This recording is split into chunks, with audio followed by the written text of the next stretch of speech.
शेतकरी मित्रांनो, पंजाब डक साहेब यांनी दिलेला इशारा, राज्यामध्ये अवकाळी पावसाचे सावट हे शेतकऱ्यांवर कोसळणार आहे। त्यासंबंधी संपूर्ण माहिती जाणून घ्या। कोणत्या राज्यामध्ये अवकाळी पावसाचा अधिक मारा पडणार आहे त्यासंबंधी देखील माहिती संपूर्ण ऐकून घ्यावी। अवकाळी पाऊस हा शेतकऱ्यांना विचारणार नाही असे देखील पंजाब डक साहेब यांनी सांगितलेले आहे। कोणत्या तारखेला पाऊस पडणार आहे त्यासंबंधी संपूर्ण व्हिडिओ ऐकून घ्यावा। जानेवारी महिन्याच्या पहिल्या आठवड्यामध्ये 3 तारीखपासून ते 7 तारीख या दरम्यान देखील पावसाचा अंदाज हवामान विभागाचे तज्ज्ञ पंजाब डक साहेब यांनी वर्तवला आहे। त्यानंतरच पूर्वी नोव्हेंबर महिन्याच्या अखेर हप्त्यात देखील पावसाचा हजेरी लावली होती। त्यामध्ये देखील संपूर्ण शेतकऱ्याचे बरेचसे नुकसान झाले होते।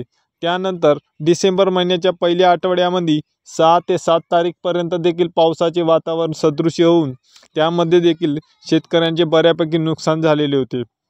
त्याच्यानंतर पंजाब डक साहेबांनी परत इशारा दिला की इथून 15 दिवस वातावरण हे कोरडे राहणार।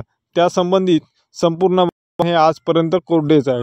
आता पंजाब डक साहेबांनी 24 डिसेंबरला सकाळीच अंदाज वर्तवलेला आहे की महाराष्ट्रामध्ये पूर्व विदर्भ, मराठवाडा, उत्तर प्रदेश या उत्तर महाराष्ट्र या भागामध्ये पाऊस ही हजेरी लावणार असून 2 तारीख जानेवारीपर्यंत 2024 या कालावधीमध्ये आपले संपूर्ण पीक हे वाचवून त्याची काळजी घेऊन आपण सुरक्षित ठेवावे, जेणेकरून 3 तारीखपासून जो पडणारा पाऊस आहे त्यामध्ये आपले नुकसान होणार नाही। हा देखील अंदाज पंजाब डक साहेबांनी वर्तवला आहे।